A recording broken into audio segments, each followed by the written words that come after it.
വിശ്വാസപരമായ കാര്യങ്ങളിൽ വ്യക്തത വരുന്നതിന് വേണ്ടി സംശയങ്ങൾ ഉണ്ടാവുന്നത് നല്ലതാണ്. ദൈവമേ നിന്റെ കൃപയാൽ, അതാണ് വിശ്വാസം. എല്ലാം ശരിയാകും എന്ന് പറഞ്ഞ് നിർത്തിയാൽ പോരാ, കൂടെ ഒരു കാര്യം കൂടെ ചേർക്കണം. ഏത്? ഇപ്പം ഇഷ്ടം പോലെ നമ്മൾ യൂട്യൂബിലും ഇൻസ്റ്റാഗ്രാമിലൊക്കെ മോട്ടിവേഷൻ ടോക്കുകൾ കേൾക്കും. ചില കാര്യങ്ങൾ കേൾക്കുമ്പോഴത്തേക്ക് നമുക്ക് നല്ല ആവേശം തോന്നും. അതായത് വായിൽ നിന്ന് വീഴുന്ന വാക്ക് വിശ്വാസം കൊള്ളാം, പക്ഷേ ഞാൻ വിശ്വസിക്കുന്നു എന്ന് പറയുന്നു, എൻ്റെ പ്രവൃത്തികളിൽ ഇല്ലെങ്കിൽ അത് അബദ്ധമാണ്. നിന്റെ ജീവിതത്തിൽ വിശ്വാസം എന്നുള്ളത് അത് വെറും വികാരങ്ങളിലാൽ മാത്രമല്ല, അത് വെറും തോന്നലുകൾ മാത്രമല്ല, അത് സംശയം വന്നാൽ വീഴു പോകുന്നതല്ല. വിശ്വാസം എന്നത് കാണപ്പെടാത്തവ ഉണ്ട്, പ്രത്യാശിക്കുന്നവ ലഭിക്കൂ. അങ്ങനെയെങ്കിൽ നമ്മുടെ മുമ്പിലുള്ള വളരെ പ്രധാനപ്പെട്ട മറ്റൊരു എന്തല്ല വിശ്വാസം, എന്തല്ല വിശ്വാസം എന്ന് പറഞ്ഞു കഴിഞ്ഞാൽ, വിശ്വാസത്തെ നമ്മൾ മനസ്സിലാക്കുന്ന ചില കാര്യങ്ങൾ. ഇപ്പോൾ ഉദാഹരണത്തിന്, faith is not absence of doubt. സംശയം ഉണ്ടാവുന്നത് വിശ്വാസത്തിന് എതിരല്ല. ഹല്ലേലൂയാ. സംശയം ഉണ്ടാവുന്നത് വിശ്വാസത്തിന് എതിരല്ല. സംശയം ഉണ്ടാവുന്നത് നല്ലതാണ്. വിശ്വാസപരമായ കാര്യങ്ങളിൽ സംശയം ഉണ്ടാവുന്നത് നല്ലതാണ്. അടുത്തിരിക്കുന്ന ആളോട് പറഞ്ഞ്, നിനക്ക് വിശ്വാസപരമായ കാര്യങ്ങളിൽ സംശയം ഉണ്ടാവുന്നത് നല്ലതാണ്.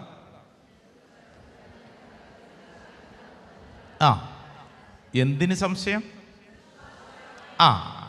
ഒരു മര്യാദ വേണം.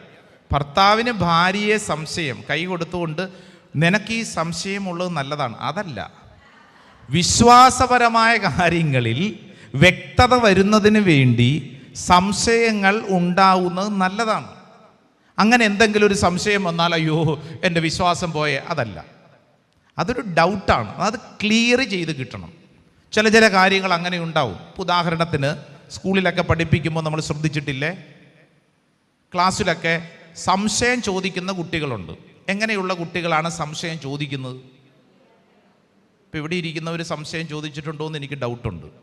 ഞാൻ അധികം സംശയം ചോദിച്ചിട്ടില്ലാത്ത ഒരു കുട്ടിയായിരുന്നു. കാരണം ഒന്നും മനസ്സിലാകാറില്ലായിരുന്നു. ഈ ക്ലാസ്സിൽ സംശയം ചോദിക്കുന്നവരാരാ? എന്തെങ്കിലും ഈ വിഷയത്തെക്കുറിച്ച് മനസ്സിലായി ക്ലാരിറ്റി വരുത്താൻ ആഗ്രഹിക്കുന്നവരല്ലേ. സംശയം ഒന്നും ചോദിക്കുന്നില്ലെങ്കിൽ രണ്ട് കാര്യങ്ങൾ ഉറപ്പിച്ചോണം. ഒന്നാമത്തെ കാര്യം, ഇവിടെ ഇരിക്കുന്ന എല്ലാവർക്കും എല്ലാം മനസ്സിലായി. രണ്ടാമത്തെ കാര്യം എന്താ? ഒന്നും മനസ്സിലാവുന്നില്ല. ഇതിനിടയിൽ എന്തെങ്കിലും ഈ വിഷയത്തെക്കുറിച്ച് പഠിക്കാനും വളരാനും ഗ്രഹിക്കാനും ആഗ്രഹിക്കുന്നവർക്ക് സ്വാഭാവികമായിട്ടും കൺഫ്യൂഷൻസ്, ഡൗട്ടുകൾ ഉണ്ടാകും. വിശ്വാസ ജീവിതത്തിൽ നിനക്ക് എന്തെങ്കിലും ഒരു ഡൗട്ട്, വചനത്തെക്കുറിച്ചൊരു ഡൗട്ട്, വചനം വായിച്ചുകൊണ്ടിരിക്കുമ്പോൾ ഒരു സംശയം, അയ്യോ ഇങ്ങനെയൊന്നും വരാൻ പാടില്ലല്ലോ, അങ്ങനെയല്ലെന്ന്. നീ എന്ന് പറയുന്ന ഒരു വ്യക്തിയുടെ ജീവിതത്തിൽ ഇങ്ങനെയുള്ള ചില കൺഫ്യൂഷൻസ്, ഡൗട്ടുകളൊക്കെ വരുന്നത് നല്ലതാണ്. എന്തിനാ? ക്ലാരിറ്റി വരുത്താൻ, വിശ്വാസബോധ്യം അല്പം കൂടെ മെച്ചപ്പെടുത്താൻ നിനക്കത് ഇടവരുത്തും. സ്വരമുയർത്തി പറഞ്ഞ ഹല്ലേലൂയാ, ഹല്ലേലൂയാ. യേശുവേ നന്ദി, യേശുവേ സ്തുതി, യേശുവേ ആരാധന. മറ്റൊന്ന്, വിശ്വാസം എന്നുള്ളത് ഒരു പോസിറ്റീവ് തിങ്കിങ് അല്ല. ചിലരൊക്കെ പറയുന്ന ചില ശൈലികൾ കണ്ടിട്ടുണ്ടല്ലോ, എല്ലാം ശരിയാകും അല്ലേ? ചിലരുടെ ഒരു ഭാഷാ ശൈലിയാണ് എല്ലാം ശരിയാകും. കുറേ നാളായി കേരളത്തിലും പറയുന്നു എല്ലാം ശരിയാകും, പറച്ചിലേ ഉള്ളൂ, എല്ലാം ശരിയാകും. അടുത്തിരിക്കുന്ന ആളോട് പറഞ്ഞ് എല്ലാം ശരിയാകും.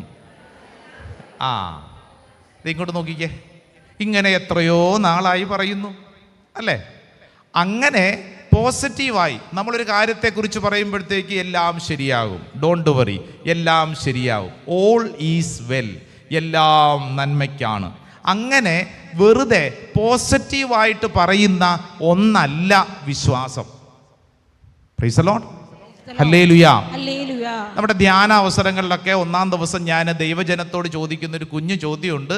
നിങ്ങളുടെ ഇരിപ്പ് കണ്ടിട്ട് നിങ്ങളോടും ചോദിക്കാൻ എനിക്കൊരു ആഗ്രഹം. ചോദിക്കട്ടെ, നിങ്ങൾക്ക് സുഖമാണോ? പറ, കേൾക്കട്ടെ.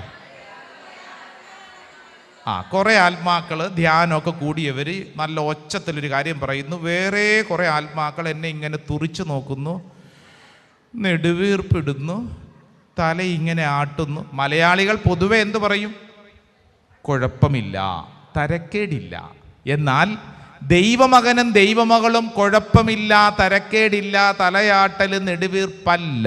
മറിച്ച് എന്ത് പറയണം? ദൈവമേ നിന്റെ കൃപയാൽ. അതാണ് വിശ്വാസം. എല്ലാം ശരിയാകും എന്ന് പറഞ്ഞ് നിർത്തിയാൽ പോരാ, കൂടെ ഒരു കാര്യം കൂടെ ചേർക്കണം. ഏത്? ദൈവകൃപയാൽ എല്ലാം ശരിയാകും. അതാണ് വിശ്വാസം. മറ്റേതേതാ? വെറും പോസിറ്റീവ് തിങ്കിങ്. സുഖാണോ എന്ന് ചോദിക്കുമ്പോൾ ഞാൻ സുഖമായിരിക്കുന്നു, അങ്ങനെ പറയുന്നതല്ല. മറിച്ച് ദൈവകൃപയാൽ, by the grace of God എന്ന് പറഞ്ഞു കഴിഞ്ഞാൽ, ദൈവമേ നീ ഉള്ളത് കൊണ്ട് മാത്രമാണ് ഞാൻ നിലനിൽക്കുന്നത്. അതാണ് അതിൻ്റെ അർത്ഥം. അല്ലാതെ എൻ്റെ കഴിവല്ല കർത്താവേ, എൻ്റെ കഴിവല്ല. മറിച്ച് ദൈവമേ അങ്ങ് ഉള്ളത് കൊണ്ടാണ് ഞാൻ നിലനിൽക്കുന്നത്.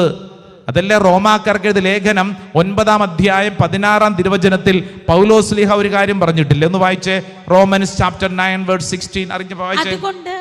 അതുകൊണ്ട് മനുഷ്യന്റെ ആഗ്രഹമോ പ്രയത്നമോ അല്ല, ദൈവത്തിന്റെ ദയയാണ് എല്ലാറ്റിൻ്റെയും അടിസ്ഥാനം. കണ്ടോ?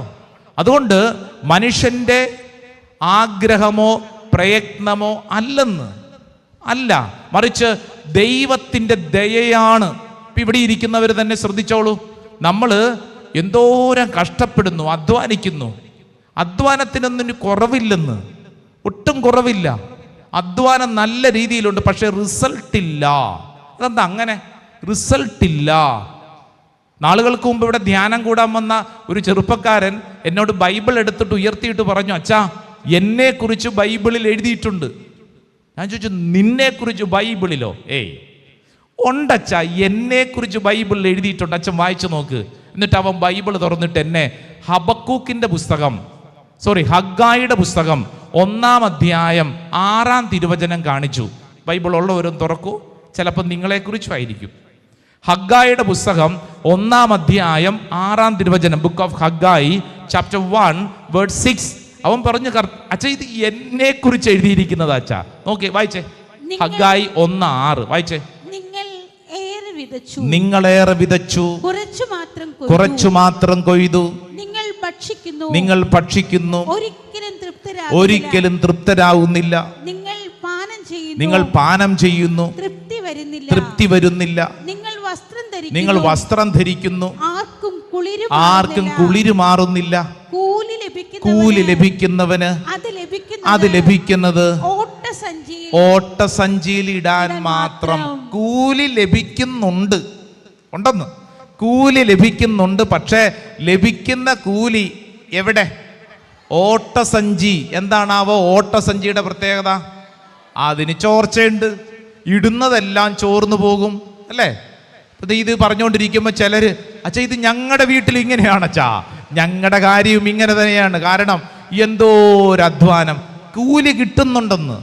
അധ്വാനമൊക്കെ ഇഷ്ടം പോലെ, രാപകൽ അധ്വാനം ഇഷ്ടം പോലെയുണ്ട്. പക്ഷേ ഒന്നും മിച്ചം കിട്ടുന്നില്ല. ഇതെവിടെ പോണെന്നൊരു പിടുത്തം കിട്ടുന്നില്ല. ബാങ്ക് ഉദ്യോഗസ്ഥരായിട്ടുള്ള ഭാര്യയും ഭർത്താവും കൂടെ പ്രാർത്ഥിക്കാൻ വന്നതാണ്. രണ്ടുപേരും കൂടെ വർത്താനമൊക്കെ പറഞ്ഞു വന്നപ്പോഴത്തേക്ക് പറഞ്ഞു, അച്ഛാ വീട്ടിലെ അവസ്ഥ വളരെ ദയനീയമാണ്, സങ്കടം അച്ഛാ, സങ്കടം. അപ്പം ഞാൻ ചോദിച്ചു, എന്നാ പറ്റി സങ്കടം? ഒന്നും പറയണ്ട അച്ഛാ, ഞങ്ങൾക്ക് 2 കുട്ടികളുണ്ട്. ഈ കുഞ്ഞുങ്ങൾ എപ്പോഴും രോഗികളാണ്. ഒരെണ്ണം ആശുപത്രി പോയിട്ട് തിരിച്ചു വരുമ്പോൾ അടുത്തത് ആശുപത്രി പോകാൻ ഒരുങ്ങിയിരിക്കുക. എന്ന് പറഞ്ഞാൽ ആശുപത്രി വിട്ടിട്ടൊരു ജീവിതമില്ല, എപ്പോഴും ആശുപത്രി ജീവിതം. അപ്പം ഇതിങ്ങനെ ആശുപത്രിക്കാരും പറഞ്ഞുകൊണ്ടിരിക്കുമ്പോൾ ഭാര്യ ഉടനെ തന്നെ ഭർത്താവിനെ തോണ്ടിയിട്ട് എന്നോട് പറഞ്ഞു, അച്ഛാ ആശുപത്രിക്കാരെ അവിടെ നിൽക്കട്ടെ, ഞങ്ങൾ തമ്മിൽ ഒരു ചേർച്ചയില്ല അച്ഛാ, എല്ലാ ദിവസവും വഴക്ക്. അപ്പം ഞാൻ ചോദിച്ചു, എന്തിൻ്റെ പേരിലാണ് വഴക്കുണ്ടാക്കുന്നത്? അറിയത്തില്ല അച്ഛാ, കാരണമൊന്നും വേണ്ട, വെറുതെ വഴക്കുണ്ടാക്കും. നിങ്ങളങ്ങനെ വഴക്കുണ്ടാക്കാറുണ്ടോ? അതേ ഉള്ളൂ, ഇത് തന്നെയാണ് കാര്യം. വെറുതെ എല്ലാ ദിവസവും കാരണമില്ലാതെ വഴക്ക്. 2 പേരും കരഞ്ഞ് വിഷമിച്ചാണ് രാത്രി കിടക്കുന്നത്. ആശുപത്രി, അപ്പൻ്റെ അമ്മേൻ്റെ അവസ്ഥ ഇങ്ങനെ. ഇത് പറഞ്ഞുകൊണ്ടിരിക്കുമ്പോഴാണ് ഭർത്താവ് പറഞ്ഞ, അച്ഛാ അതൊന്നും അല്ല കാര്യം സാമ്പത്തിക ഞെരുക്കം. ഞാൻ പറഞ്ഞു, നിങ്ങൾക്ക് 2 പേർക്കും നല്ല ജോലി, നല്ല ശമ്പളം, പട്ടിണിയൊന്നും അല്ലല്ലോ. എൻ്റെ അച്ഛാ കിട്ടുന്നതുണ്ടല്ലോ. ആദ്യത്തെ 2 ആഴ്ച കഴിയുമ്പോൾ പിന്നെ നാട്ടുകാരുടെ കയ്യിൽ നിന്നൊക്കെ ഒന്ന് മേടിച്ച് തട്ടിയും മുട്ടിയും. എങ്ങനെ? തട്ടിയും മുട്ടിയുമാണ് മുമ്പോട്ട് പോകുന്നത്. എന്തൊരവസ്ഥയാച്ചാ. ശമ്പളം കിട്ടുന്നുണ്ട്, ഇവർ വേറെ ഏതെങ്കിലും തരത്തിൽ ഇവർ പണം ഒന്നും അങ്ങോട്ട് ഇൻവെസ്റ്റ്മെൻറ്റ് നടത്തിയിട്ടില്ല, വീട് പണിതിട്ടില്ല, അങ്ങനെ ഒരു കാര്യത്തിനും പൈസ ഒന്നും ഇൻവെസ്റ്റ്മെൻറ്റ് നടത്തിയിട്ടില്ല. പക്ഷെ ഒരു പച്ച പിടിക്കുന്നില്ലെന്ന്, ഒരു മിച്ചമില്ലെന്ന്. ബൈബിൾ എന്താ പറയുന്നത്? ഞാൻ ഒത്തിരി വെള്ളം കുടിച്ചിട്ടും ദാഹം തീരുന്നില്ലെന്ന്, വസ്ത്രം ധരിച്ചിട്ടും കുളിര് മാറുന്നില്ലെന്ന്. കൂലി ലഭിക്കുന്നുണ്ട്, ലഭിക്കുന്നത് മുഴുവൻ ഓട്ടസഞ്ചിയിലിടാൻ മാത്രം, അത് മുഴുവൻ ചോർന്നു പോകുന്നു. റോമാലേഖനം 9:16 നമ്മൾ ഓർമ്മപ്പെടുത്തി, അതിനാൽ മനുഷ്യന്റെ ആഗ്രഹമോ പ്രയത്നമോ അല്ല, മറിച്ച് ദൈവത്തിന്റെ ദയാണ് എല്ലാറ്റിന്റെയും അടിസ്ഥാനം. സ്വരമുയർത്തി പറ ഹല്ലേലൂയാ, ഹല്ലേലൂയാ, ഹല്ലേലൂയാ. ഇത് നമ്മൾ കണ്ണും പൂട്ടി വിശ്വസിച്ചോണം. അതായത് നമ്മുടെ വിശ്വാസം എന്ന് പറയുന്നത് ഇത് വെറും പോസിറ്റീവ് തിങ്കിങ് മാത്രമല്ല, എല്ലാം ശരിയാവും, എല്ലാം ശരിയാവും. നോ. ഇപ്പം ഇഷ്ടം പോലെ നമ്മൾ യൂട്യൂബിലും ഇൻസ്റ്റാഗ്രാമിലൊക്കെ മോട്ടിവേഷൻ ടോക്കുകൾ കേൾക്കും. ചില കാര്യങ്ങൾ കേൾക്കുമ്പോഴത്തേക്ക് നമുക്ക് നല്ല ആവേശം തോന്നും, എന്നാൽ അത് നിലനിൽക്കുന്നില്ല. ശ്രദ്ധിച്ചിട്ടില്ലേ? ഒരു 5 മിനിറ്റ് നേരത്തേക്ക് നല്ല ആവേശം, അത് കഴിയുമ്പം ആ ആവേശം പോവും. കാരണം എന്താ? അത് വെറും ആശയങ്ങൾ മാത്രമാണ്, ആശയങ്ങളാണ്. ആശയങ്ങൾ അവിടെ നിൽക്കുള്ളൂ. നിന്റെ ജീവിതത്തിൽ ഈ ആശയങ്ങൾ അത് പ്രാവർത്തികമാക്കണമെങ്കിൽ വിശുദ്ധ ഗ്രന്ഥം പറയുന്നു എന്തെന്നറിയോ? നീ തമ്പുരാൻ കർത്താവിനെ അള്ളിപ്പിടിച്ചോണം, ദൈവത്തെ അള്ളിപ്പിടിച്ചോണം. സ്വരമുയർത്തിപ്പറ ഹല്ലേലൂയാ. അപ്പൊ സുഖമാണോ എന്നൊരു ചോദ്യം ചോദിക്കുമ്പോൾ കൊടുക്കേണ്ട ഉത്തരം എന്താ? ദൈവകൃപയാൽ ഞാൻ സുഖമായിരിക്കുന്നു. കണ്ടോ?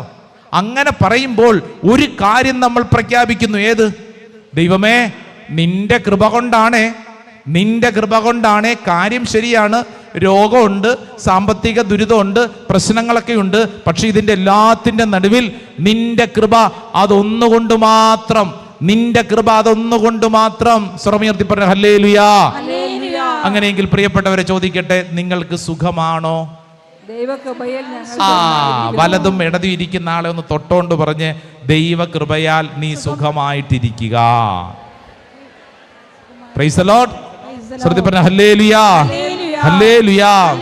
അപ്പോൾ വിശ്വാസം എന്നത് എന്താണെന്ന് നമ്മൾ പറഞ്ഞു. എന്നിട്ട് ഈ സമയത്ത് നമ്മൾ പറയുകയാണ്, വിശ്വാസം എന്നുള്ളത് ഇത് സംശയങ്ങൾ ഇല്ലാതെ വരുന്നതല്ല, വെറും പോസിറ്റീവ് തിങ്കിങ് അല്ല. ഫെയ്ത്ത് ഈസ് നോട്ട് ഫീലിംഗ്, വെറും വികാരങ്ങൾ മാത്രമല്ല. ചിലർക്ക് ഇമോഷൻസ് മാത്രമേ ഉള്ളൂ. ഇപ്പം നമ്മൾ വരുമ്പോഴത്തേക്ക് അവർ ഹല്ലേലൂയ എന്ന് പറയുന്നു, സ്തുതിക്കുന്നു, കയ്യടിക്കുന്നു, പാട്ട് പാടുന്നു. വൈകാരിക തലങ്ങളിൽ മാത്രം ഒതുങ്ങുന്നതല്ല വിശ്വാസം. സ്വരമെഴുതി പറഞ്ഞ ഹല്ലേലൂയാ, ഹല്ലേലൂയാ. അതായത് നമ്മുടെ ഉള്ളില് ഈ വിശ്വാസത്തെ കുറിച്ചൊക്കെ പറയുമ്പോൾ വൈകാരികമായിട്ട് നമുക്ക് പല അനുഭവങ്ങളും തോന്നും. അവിടം കൊണ്ട് അവസാനിക്കേണ്ടതല്ല വിശ്വാസം എന്നുള്ളത്. വികാരങ്ങൾക്കും അതീതമായി ദൈവത്തിലുള്ള പരിപൂർണമായിട്ടുള്ള ഒരു ബോധ്യമാണ്. പ്രൈസ് ദി ലോർഡ്, ഹല്ലേലൂയാ. സാധാരണ വിശ്വാസത്തെ കുറിച്ചൊക്കെ പ്രസംഗിക്കുമ്പോൾ പണ്ട് മുതൽ പ്രസംഗങ്ങളിലൊക്കെ കേട്ടിട്ടുള്ള ഒരു സംഭവം നിങ്ങളെ ഞാനൊന്ന് ഓർമ്മപ്പെടുത്താം. അത് 1859 കാനഡയില് നയാഗ്ര വെള്ളച്ചാട്ടത്തിൻ്റെ മുകളിലൂടെ സഞ്ചരിച്ച ഒരാളെ കുറിച്ചാണ്. അദ്ദേഹത്തിൻ്റെ പേര് ചാൾസ് ബ്ലോണ്ടിൻ എന്ന് പറയുന്ന ഒരു വ്യക്തിയാണ്. പേരെന്താണ്? Charles Blondin. മറന്നുപോയാലും കുഴപ്പമില്ല. Charles Blondin. ഇദ്ദേഹത്തിൻ്റെ പ്രത്യേകത, ഇത് ചരിത്രപരമായ രേഖകളൊന്നുമില്ല, പക്ഷേ പ്രസംഗങ്ങളിലൊക്കെ വർഷങ്ങളായിട്ട് നമ്മൾ കേൾക്കുന്ന ഒരു കഥാപാത്രവും അതിൻ്റെ ഒരു ഇല്ലസ്ട്രേഷനുമാണ്. അദ്ദേഹത്തിൻ്റെ പ്രത്യേകത, ഈ നയാഗ്ര വെള്ളച്ചാട്ടത്തിൻ്റെ മുകളിലൂടെ 1100 അടി നീളത്തിൽ 160 അടി ഉയരമുള്ള ഒരു കയർ കെട്ടിയിട്ട് ഈ നയാഗ്ര വെള്ളച്ചാട്ടം നമുക്കറിയാം, വെള്ളച്ചാട്ടങ്ങളിൽ തന്നെ ഏറ്റവും വലിയൊരു വെള്ളച്ചാട്ടമെന്ന് ചരിത്രത്തിൽ രേഖപ്പെടുത്തപ്പെട്ടിരിക്കുന്ന വലിയ വെള്ളച്ചാട്ടം. അപ്പോൾ ഇത് കാണാൻ ഒത്തിരി ജനം, അമേരിക്കയുടെയും കാനഡ എന്ന് പറയുന്ന രാജ്യത്തിൻ്റെയൊക്കെ ഒരു അതിർത്തി പ്രദേശങ്ങളിലാണല്ലോ ഇത് വരുന്നത്. അപ്പോൾ 2 പ്രദേശങ്ങളിൽ നിന്ന് കാണാമത്രേ. അപ്പോൾ ഈ ചാൾസ് ബ്ലോണ്ടിൻ എന്ന് പറഞ്ഞ വ്യക്തി, ഇപ്പം ഇയാൾ എന്ത് ചെയ്യുന്നറിയോ? ഒരു കയർ കെട്ടിയിട്ട് ഈ കയറിൻ്റെ മുകളിലൂടെ ഇയാൾ ബാലൻസ് ചെയ്ത് ജനത്തെ അത്ഭുതപ്പെടുത്തി. ജനം കയ്യടിയോട് കയ്യടി. കാരണം ഇത്രയും വലിയ വെള്ളച്ചാട്ടത്തിൻ്റെ മുകളിലൂടെ ഒരാൾ നടക്കുന്നു. ഇയാൾ നടന്നുവെന്ന് മാത്രമല്ല, ഇയാൾ അടുത്ത് എന്ത് ചെയ്യുന്നറിയോ? കണ്ണും കെട്ടി നടന്നു. അയ്യോ, കണ്ണും കെട്ടി വെള്ളച്ചാട്ടത്തിൻ്റെ ഈ മോളിൽ കയറ് കെട്ടിയിട്ട് അതിൻ്റെ മോളിലൂടെ നടന്നു. എങ്ങനെ നടന്നു? കണ്ണും കെട്ടി നടന്നു.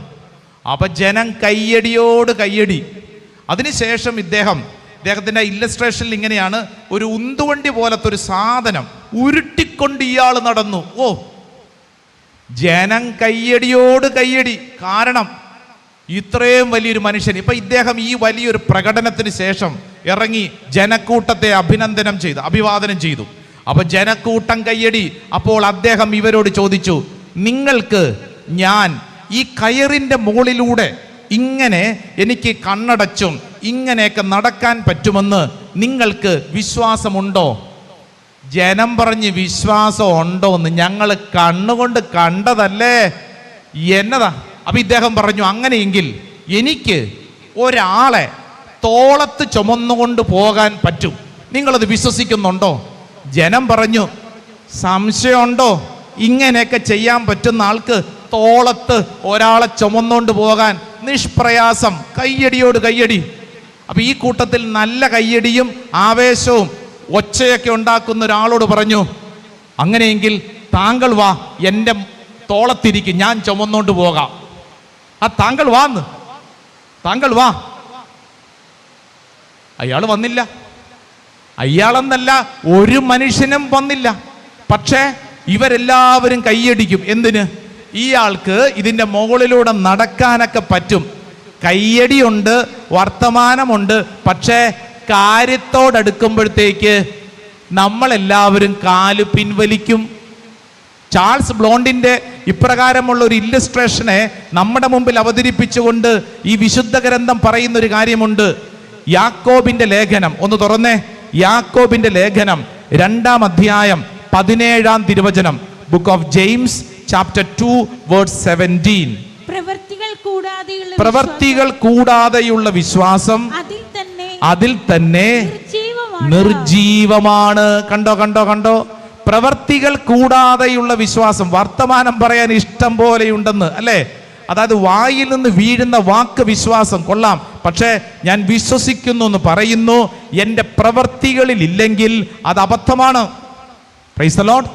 ഹല്ലേലൂയാ, ഹല്ലേലൂയാ എന്ന് പറഞ്ഞാൽ വിശ്വാസത്തെക്കുറിച്ച് വിശുദ്ധ ഗ്രന്ഥം പഠിപ്പിക്കുന്ന പ്രധാനപ്പെട്ട കാര്യം എന്താ? അതായത് ദൈവത്തെ അള്ളിപ്പിടിച്ചോണം. അതൊരു വികാരത്തിനും അപ്പുറമാണ്, കയ്യടിക്കും അപ്പുറമാണ്. ദൈവമേ, ഞാൻ അങ്ങയിൽ വിശ്വസിക്കുന്നു എന്ന് പറഞ്ഞാൽ പോരാ, നിന്റെ ജീവിതം മൊത്തം ദൈവത്തിന്റെ തോളത്തേക്ക് വെച്ചു കൊടുക്കണം. Praise the Lord. Hallelujah, hallelujah. ഇതുപോലെ പഴയ വേറെ ഒരു കഥയും കൂടെയുണ്ട്. ഒരു നാട്, ആ നാട്ടിൽ ഭയങ്കര വരൾച്ച. അപ്പോൾ അവിടുത്തെ വികാരിയച്ചൻ പറഞ്ഞു, ദേ ഇന്ന് വൈകുന്നേരം 5 മണിക്ക് ഈ പ്രദേശത്തെ വരൾച്ച മാറാൻ, മഴ പെയ്യാൻ വേണ്ടി നമ്മൾ പ്രാർത്ഥിക്കാൻ പോവാ. ജനം മുഴുവൻ, വേനലിന്റെ വറുതിയിൽ കഷ്ടപ്പെടുന്ന ജനം വൈകുന്നേരം പള്ളിക്കകത്ത് ഇടിച്ചുകൂടി. ആ ഇടിച്ചുകൂടിയ കൂട്ടത്തിൽ ഒരു ചെറിയ ബാലൻ, ഒരുത്തന്റെ കയ്യിൽ കൊട. അപ്പൊ പള്ളി വന്ന ഒരാൾ ചോദിച്ചു, എന്തുവാടേ ഇത്, കൊടയൊക്കെ പിടിച്ചോണ്ട് പള്ളി വന്നിരിക്കുന്ന, നിനക്ക് മനസ്സിലായിക്കൂടെ? വേനലിന്റെ വറുതിയിൽ നീ ഈ കൊടയും പിടിച്ചോണ്ട് വന്നത് എന്തുവാ? അപ്പൊ അവനെന്താ പറഞ്ഞേ? അല്ല, നമ്മള് പള്ളി വന്നത് എന്തിനാ? പ്രാർത്ഥിക്കാൻ. എന്തിനു പ്രാർത്ഥിക്കാൻ? മഴ പെയ്യാൻ പ്രാർത്ഥിക്കാൻ പോവല്ലേ നമ്മള്. അപ്പോൾ എന്ത് സംഭവിക്കും? മഴ പെയ്യും. അപ്പൊ തിരിച്ചു പോകാൻ കൊട വേണ്ടേ? അതാ ഞാൻ കൊടയും കൊണ്ടുവന്നത്. ഒറ്റൊരുത്തനെ കൊട കൊണ്ടുവന്നുള്ളെന്ന്, ബാക്കിയുള്ളവരാരും കൊണ്ടുവന്നില്ല എന്ന് പറഞ്ഞ് എന്ത് മനസ്സിലായി? സംസാരത്തിലുണ്ട്, പ്രവൃത്തിയിലില്ല. അത് വളരെ അപകടം പിടിച്ചതാണ്. സംസാരത്തിൽ മാത്രം പോരാ. യാക്കോബ് ശ്ലീഹ പറയുന്നു 2-ാം അധ്യായം 17-ാം തിരുവചനം, പ്രവർത്തികൾ കൂടാതെയുള്ള വിശ്വാസം അതിൽ തന്നെ നിർജീവമാണ്. സ്വരമുയർത്തി പറഞ്ഞ ഹല്ലേലൂയാ, ഹല്ലേലൂയാ. പ്രവർത്തികൾ കൂടാതെയുള്ള വിശ്വാസം. നിന്റെ വിശ്വാസമാകണമെങ്കിൽ അത് പ്രവൃത്തിയിൽ ഉണ്ടായിരിക്കണം. വെറും വൈകാരികമായിട്ട് മാത്രം മാറ്റരുത്. വൈകാരിക മാത്രമായിട്ട് മാറ്റം മാറ്റരുത്. അതിൽ തന്നെ അനുഗ്രഹമില്ലെന്ന് ഞാൻ ഓർക്കുന്ന ഒരു സംഭവം ഇതിനോട് ബന്ധപ്പെട്ടൊക്കെ പറയാൻ പറ്റിയതാണ്. അതായത് വൈദികനാകുന്നതിന് മുമ്പ് ഒരു പള്ളിയിൽ പാസ്റ്ററൽ സഹായിയായിട്ട് നിൽക്കുവാണ്. എന്ന് പറഞ്ഞു കഴിഞ്ഞാൽ ആ വികാരിയച്ഛനെ സഹായിച്ചുകൊണ്ട് ഞായറാഴ്ച കാറ്റഗിസം പഠിപ്പിക്കാൻ യുവജനങ്ങൾക്കിടയിൽ അങ്ങനെ ആ വികാരിയച്ഛനെ സഹായിച്ചൊക്കെ നിൽക്കുന്നു. അങ്ങനെ നിൽക്കുമ്പോൾ ആ ഇടവകയിൽ വികാരിയച്ഛൻ പറഞ്ഞു, ഇവിടുത്തെ യുവജനങ്ങളെയും കൊണ്ട് ബ്രദർ ഒരു പിക്നിക്കിന് പോകണം, പിക്നിക്കിന് ഇവരുടെ കൂട്ടത്തിൽ ആരെങ്കിലും പോകണം. അപ്പോൾ അത് എൻ്റെ തലയിലായി. ഞാൻ പറഞ്ഞു തീർച്ചയായിട്ടും പോവാം. അങ്ങനെ ഒരു ദിവസം ഇവരെയും കൊണ്ട് പിക്നിക്കിന് പോവുകയാണ്. പിക്നിക്കിന് പോകുമ്പോൾ അത് മലമ്പുഴയോ അവിടെ എവിടെയും കണ്ടൊക്കെ പോയി വരുന്ന വഴിക്ക് അത് തൃശ്ശൂർ പ്രദേശത്ത് അവിടെ ഒരു സർക്കസ് നടക്കുന്നു. ജെമിനി സർക്കസോ അങ്ങനെ എന്തോ ഒരു സർക്കസ് കണ്ടിട്ടില്ല. ഇപ്പം സർക്കസുകൾ പൊതുവെ കുറവാണ്, പണ്ട് ഇഷ്ടംപോലെ ഉണ്ടായിരുന്നു. സർക്കസ് കൂടാരം.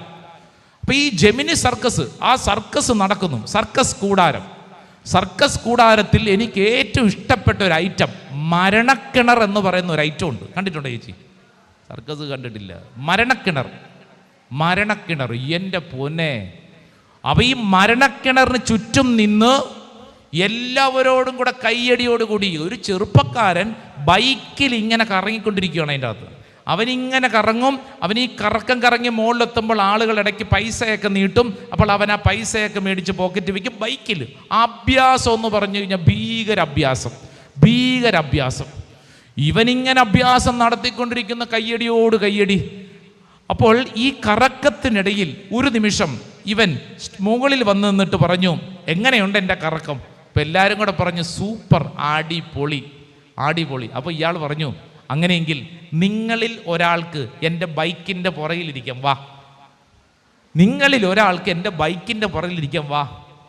ഇത്രയും നേരെ എൻ്റെ കൂട്ടത്തിൽ നിന്ന യുവജനങ്ങൾ കൈയടിച്ച് ബഹളം ഉണ്ടാക്കിക്കൊണ്ട് നിന്നവരെല്ലാവരും തന്നെ സൂപ്പർ എന്ന് പറഞ്ഞവര് ഒരു കാല് പുറകോട്ട് ചവിട്ടി. കൂടെ വാ, ബൈക്കിൻ്റെ പുറകിൽ ഇരിക്കെന്ന് പറഞ്ഞപ്പോൾ കാല് പുറകോട്ട് മാറ്റി. ഈ കാല് പുറകോട്ട് മാറ്റുന്നതോടൊപ്പം തന്നെ ഈ യുവജനങ്ങൾ ചെയ്ത മറ്റൊരു പ്രവൃത്തി, നടുക്ക് നിന്ന എന്നെ തള്ളി മുമ്പിൽ നിർത്തി. പിള്ളേരല്ലേ, ഞാൻ മുമ്പിൽ നിൽക്കുന്നു. എന്നിട്ട് ഇവർ കൈയടിച്ച് ബ്രദർ എന്ന് പറഞ്ഞാൽ ഞാൻ കയറി പോണമെന്ന്. എന്ത് ചെയ്യും? എനിക്കാണെങ്കിൽ കൈകാലുകൾ കൂട്ടിയിടിച്ചിട്ട് വയ്യ. ഇത് കണ്ടിട്ട് തന്നെ പേടിയുണ്ട്, വിഷമമുണ്ട്. ഞാൻ എന്ത് ചെയ്യും? ഇവരോട് ഇനി എന്തു പറഞ്ഞാൽ മനസ്സിലാവും? അപ്പോൾ ഞാൻ അവസാനത്തെ അടവെടുത്തു. ഞാൻ ഇവരോട് പറഞ്ഞു, കാനൻ ലോയിൽ ബ്രദറന്മാർ മരണക്കിണറിൽ ബൈക്കേ കയറാൻ പാടില്ല എന്ന് എഴുതി വെച്ചിട്ടുണ്ട്, അതുകൊണ്ട് എനിക്ക് പറ്റത്തില്ല. നമ്മുടെ യുവജനങ്ങൾക്ക് കാനൻ ലോ എന്താണെന്നോ ബ്രദർ ബൈക്കേ കയറാൻ പാടില്ലെന്നോ ഇത് വല്ലതും എഴുതി വെച്ചിട്ടുണ്ടെന്ന് വല്ലതും അറിയോ? അപ്പോൾ ഇവർ പറഞ്ഞു, അയ്യോ അങ്ങനെയാണെങ്കിൽ പിന്നെ വേണ്ട, ഞാൻ രക്ഷപ്പെട്ടു. ഇല്ലെങ്കിൽ ഇതുങ്ങളെല്ലാം കൂടെ എന്നെ പിടിച്ച് അങ്ങോട്ട് നിർത്തിയത്. അപ്പോൾ അതായത് ഞാനിത് പറയുമ്പോൾ, നിങ്ങളുടെ മുമ്പിൽ ഇത് പറയുമ്പോൾ ഓർക്കുന്ന കാര്യം എന്താണെന്നറിയോ? എല്ലാവരും കൈയടിക്കാൻ ആളുണ്ടെന്ന് കൈയടിക്കും, പക്ഷെ ഒരു കാര്യം വരുമ്പോൾ കാല് പുറകോട്ട് വലിച്ചു കളയും. വിശ്വാസം ഉണ്ടോ? പറ. ഇതിപ്പോൾ ഉണ്ടെന്നും പറയാൻ പാടില്ല, ഇല്ലെന്നും പറയാൻ പാടില്ലാത്ത അവസ്ഥയായിപ്പോയി. വിശ്വാസം ഉണ്ടോ? ഉണ്ടെന്ന് പറഞ്ഞാൽ പോരാ, അത് പ്രവൃത്തിയിൽ തെളിയിക്കണം. സ്വരമുയർത്തി പറ ഹല്ലേലൂയാ, ഹല്ലേലൂയാ. വിശ്വാസം ഉണ്ടെന്ന് പറഞ്ഞാൽ പോരാ, അത് പ്രവൃത്തിയിൽ തെളിയിക്കണം. ഒന്ന് ചാടി എഴുന്നേറ്റ് നിന്നേ, രണ്ട് കരങ്ങൾ സ്വർഗത്തിലേക്ക് നന്നായിട്ടൊന്ന് ഉയർത്തിപ്പിടിച്ചേ. നിന്റെ ജീവിതത്തിൽ വിശ്വാസം എന്നുള്ളത് അത് വെറും വികാരങ്ങളിലാൽ മാത്രമല്ല, അത് വെറും തോന്നലുകൾ മാത്രമല്ല, അത് സംശയം വന്നാൽ വീഴു പോകുന്നതല്ല, അത് വെറും പോസിറ്റീവ് തിങ്കിങ് അല്ല, മറിച്ച് തമ്പുരാന്റെ കയ്യിൽ കണ്ണും പൂട്ടി നിന്റെ ജീവിതത്തെ ഏൽപ്പിക്കുന്നതാണ്. രണ്ട് കരങ്ങൾ സ്വർഗത്തിലേക്ക് ഉയർത്തി കണ്ണടച്ചോ. നീ അത് മനസ്സിൽ കാണണം. നിന്റെ ജീവിതത്തെ, നിന്റെ ശരീരത്തെ, നിന്റെ കുടുംബത്തെ, നിന്റെ ഭാരത്തെ മുഴുവൻ, നിന്റെ വെയിറ്റ് മുഴുവൻ ഇതാ തമ്പുരാൻ കർത്താവിന്റെ തോളിലേക്ക് വെച്ചു കൊടുക്കുന്നു. അതാണ് വിശ്വാസം. തമ്പുരാൻ കർത്താവിന്റെ തോളിലേക്ക് വെച്ചു കൊടുക്കുന്നു. ദൈവമേ, സമ്പൂർണമായി ഞാൻ നിന്നിൽ ആശ്രയിക്കുന്നു. രണ്ട് കരങ്ങൾ ഉയർത്തിപ്പിടിച്ചോ. ഇവിടെ നിന്ന് പ്രാർത്ഥിക്കുന്ന ആരെങ്കിലും ഏതെങ്കിലും വിഷയങ്ങൾ നിന്റെ തലയിൽ ഇങ്ങനെ ചിന്തിച്ച് ഞാൻ എന്ത് ചെയ്യും, നിന്നിലല്ല മറിച്ച് ദൈവത്തിലാണ് ആശ്രയിക്കേണ്ടത്. മനുഷ്യ, പദ്ധതികൾ നീ വിഭാവനം ചെയ്യുന്നു, അന്തിമമായ തീരുമാനം കർത്താവിൻ്റെതത്രേ. കരങ്ങൾ ഉയർത്തിപ്പിടിക്കുമ്പോ തമ്പുരാൻ കർത്താവിന്റെ കയ്യിൽ ഇങ്ങനെ മുറുകെ പിടിച്ചോണം. റോമാലേഖനം 9:16. അതിനാൽ നിന്റെ ജീവിതത്തിൽ നിന്റെ ആഗ്രഹമോ പ്രയത്നമോ അല്ല, മറിച്ച് കർത്താവിന്റെ കൃപയാണ് പ്രധാനപ്പെട്ടത്. രണ്ട് കരങ്ങൾ ഉയർത്തിപ്പിടിക്കുമ്പോ, കർത്താവേ നിന്റെ കയ്യിലാണ് ഞാൻ പിടിച്ചിരിക്കുന്നത്. ഒരു മനുഷ്യന്റെയും കയ്യിലല്ല, ഒരു അധികാരിയുടെ കയ്യിലുമല്ല, ഒരു രാഷ്ട്രീയ നേതാവിന്റെ കയ്യിലല്ല, ഒരു കുടുംബ പാരമ്പര്യത്തിലല്ല. അഹങ്കരിക്കാൻ ഒന്നുമില്ല കർത്താവേ. രണ്ട് കരങ്ങളും തമ്പുരാൻ കർത്താവിന്റെ കയ്യിൽ ഇങ്ങനെ മുറുകെ പിടിച്ച്, കർത്താവേ എന്നെ തന്നെ ഞാൻ സമർപ്പിക്കുന്നു. ഓ കർത്താവേ, ഞാൻ വിശ്വസിക്കുന്നു, വിശ്വാസത്താൽ ഞാൻ മുന്നേറും. കരങ്ങൾ ഉയർത്തി ഈശോയെ എന്ന് വിളിച്ച്, കർത്താവേ ഞാൻ വിശ്വാസത്താൽ ഞാൻ മുന്നേറും. കർത്താവേ വിശ്വസിക്കുന്നു, ഇത് ഏറ്റെടുക്കുന്ന കർത്താവേ, അങ്ങയിൽ ആശ്രയിക്കുന്ന കർത്താവേ. സ്തുതിക്കട്ടെ, സ്തുതിക്കട്ടെ, സ്തുതിക്കട്ടെ, സ്തുതിക്കട്ടെ, സ്തുതിക്കട്ടെ, സ്തുതിക്കട്ടെ. നന്നായിട്ട് സ്തുതിച്ചേ പോരാ, ശക്തിയോടെ കൈയടിച്ചേ, നന്നായിട്ട് കൈയടിച്ചേ, കരങ്ങൾ ഉയർത്തി കൈയടിച്ചേ. ഓ കർത്താവേ, ഇനിമേൽ എന്നെ പുറകോട്ട് വലിക്കാൻ ഒന്നിനും സാധ്യമല്ല. ഞാൻ കണ്ണും മൂട്ടി വിശ്വസിക്കുന്നു, എന്റെ കർത്താവ് ഇന്നും ജീവിക്കുന്നവൻ, ഇപ്പോൾ ഇവിടെ ജീവിക്കുന്നവൻ, എന്നിൽ പ്രവർത്തിക്കുന്നവൻ ഞാൻ ആശ്രയിക്കുന്നു. കരങ്ങൾ ഉയർത്തി ചാടിത്തുള്ളി പോരാ, ശക്തിയോടെ. ആമേൻ. വിശ്വാസത്തിൽ എന്നും മുന്നേറും ഞാൻ. ആമേൻ. വിശ്വാസത്താൽ എല്ലാം ചെയ്തിടും ഞാൻ. യെസ്. വിശ്വാസത്തിൽ എന്നും മുന്നേറും. ആമേൻ, ആമേൻ. വിശ്വാസത്താൽ എല്ലാം ചെയ്തിടും ഞാൻ. ഒന്നും അസാധ്യമായില്ല എന്റെ മുന്നിൽ, ഇനി ജയം എനിക്കുണ്ട്. യേശുവേ. ഒന്നും അസാധ്യമായില്ല എന്റെ മുൻപിൽ, ജയം എനിക്കുണ്ട്. ചാടിത്തുള്ളി കൈകൾ അടിച്ച് പിന്മാറുകയില്ല വിശ്വാസച്ചുവടുകൾ. മുന്നോട്ട് മുന്നോട്ട്. ആരെല്ലാം എതിർത്താലും എല്ലാം വഹിച്ചാലും പിന്മാറുകയില്ല ഇനി ഞാൻ. പാടി പാടി കാലത്തോടെ ഇനി കൽപ്പിക്കും ഞാൻ, പ്രതികൂലങ്ങൾ മാറിപ്പോകും. യേശുവേ. ഒന്നും അസാധ്യമായില്ല എന്റെ മുൻപിൽ, ഇനി ജയം എനിക്കുണ്ട്. രണ്ട് കരങ്ങൾ ഉയർത്തി ഈശോ വിളിക്കട്ടെ, വിളിക്കട്ടെ, വിളിക്കട്ടെ, വിളിക്കട്ടെ, വിളിക്കട്ടെ, വിളിക്കട്ടെ. സ്തുതിക്കട്ടെ, സ്തുതിക്കട്ടെ, സ്തുതിക്കട്ടെ. ഓ കർത്താവേ, ഞങ്ങൾ വിശ്വസിച്ച് പ്രാർത്ഥിക്കുന്നു, വിശ്വസിച്ച് പ്രാർത്ഥിക്കുന്നു, അങ്ങയിൽ ഞങ്ങൾ ആശ്രയിക്കുന്നു. ഓ കർത്താവേ, ഈ ശുശ്രൂഷ സമയത്ത് സംഭവിക്കപ്പെടട്ടെ, വലിയ അഭിഷേകം സംഭവിക്കപ്പെടട്ടെ. കർത്താവേ, ഞങ്ങൾ അങ്ങയിൽ ആശ്രയിക്കുന്നു. ആരാധന, ആരാധന, ആരാധന, ആരാധന, ആരാധന, ആരാധന, ആരാധന, ആരാധന, ആരാധന. രണ്ട് കരങ്ങളും ശിരസിൽ കമഴ്ത്തി വെച്ചു. വിശ്വാസം എന്നുള്ളത് വെറും വൈകാരികമായിട്ടുള്ള ഒരു മേഖല മാത്രമല്ല, അതിനും അപ്പുറം ആഴത്തിൽ തമ്പുരാൻ കർത്താവിൽ നമ്മളെ തന്നെ ഭരമേൽപ്പിക്കുന്നതാണ്. വിശ്വാസം എന്നുള്ളത് നമ്മൾ സ്വയം ആശ്രയിക്കുന്നതിലല്ല, മറിച്ച് ദൈവത്തിൽ വട്ടം പിടിക്കുന്നതിലാണ്. ഇത് വെറും ഒരു പോസിറ്റീവ് തിങ്കിങ് അല്ല, മറിച്ച് ദൈവമേ അങ്ങയിലാണ് എൻ്റെ ആശ്രയം, അങ്ങൻ്റെ കൂടെയുണ്ട്. ദൈവമേ അങ്ങയിൽ എൻ്റെ ജീവിതം സമർപ്പിക്കുന്നു. നെറ്റിയിലൊരു കുരിശടയാളം വരയ്ക്കുക, ഉച്ചത്തിൽ പറയുക ആമേൻ, ആമേൻ, ആമേൻ.